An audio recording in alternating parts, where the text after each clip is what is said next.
Hello friends, സമാന്തര ശ്രേണികൾ എന്ന പാഠഭാഗത്തിലെ കൂടുതൽ ക്വസ്റ്റ്യൻസ് നോക്കാം. ഇതിൻ്റെ ആദ്യത്തെ പാർട്ട് നമ്മുടെ ചാനലിൽ അപ്ലോഡ് ചെയ്തിട്ടുണ്ടായിരുന്നു. ഇപ്പോൾ ബാക്കി ഭാഗം നോക്കാം. പേജ് നമ്പർ 89 നോക്കുന്നത്. ആദ്യത്തെ ക്വസ്റ്റ്യൻ നോക്കാം.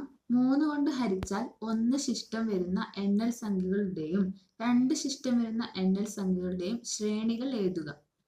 അപ്പോൾ ആദ്യമായി 1 ശിഷ്ടം വരുന്ന നോക്കാം.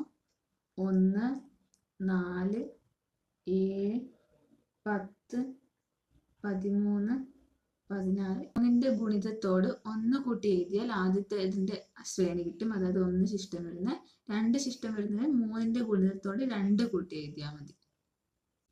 അടുത്ത ക്വസ്റ്റ്യൻ നോക്കാം. 1, 6 എന്നീ അക്കങ്ങളിൽ അവസാനിക്കുന്ന എണ്ണൽ സംഖ്യകളുടെ ശ്രേണി എഴുതുക. ഈ ശ്രേണിയെ മറ്റ് 2 തരത്തിൽ വിവരിക്കുക.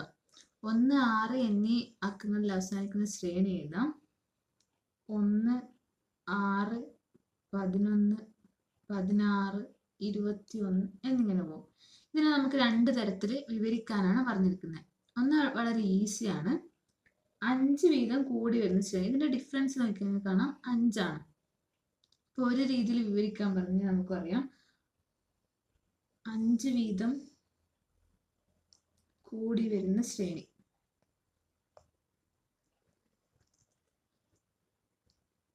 ഇനി മറ്റൊരു തരത്തിൽ നോക്കിയാൽ കാണാം 5 കൊണ്ട് ഹരിക്കുമ്പോൾ ഇതിന്റെയൊക്കെ ശിഷ്ടം 1 ആയിരിക്കും. ഇതിന് 5 കൊണ്ട് ഹരിച്ചു കഴിഞ്ഞാൽ ശിഷ്ടം 1. എല്ലാ സംഖ്യകളുടെയും 5 കൊണ്ട് ഹരിച്ചു കഴിഞ്ഞാൽ കിട്ടുന്ന ശിഷ്ടം 1 ആയിരിക്കും. അപ്പൊ നമുക്ക് ആ തരത്തിലും കൂടി ഇതിനെ പറയാം. 5 കൊണ്ട് ഹരിക്കുമ്പോൾ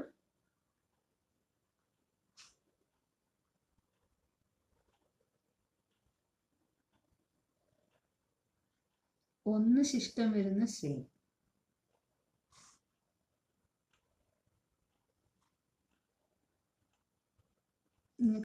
നിങ്ങൾ കാൽക്കുലേറ്റ് ചെയ്ത് നോക്കുക. എന്തെങ്കിലും സംശയം ഉണ്ടെങ്കിൽ കമന്റ് ബോക്സിൽ അറിയിക്കാവുന്നതാണ്. ഇതിന്റെ പാർട്ട് 1 ഓൾറെഡി അപ്ലോഡ് ചെയ്തിട്ടുണ്ട്. കണ്ടു നോക്കുക, അഭിപ്രായങ്ങൾ അറിയിക്കുക.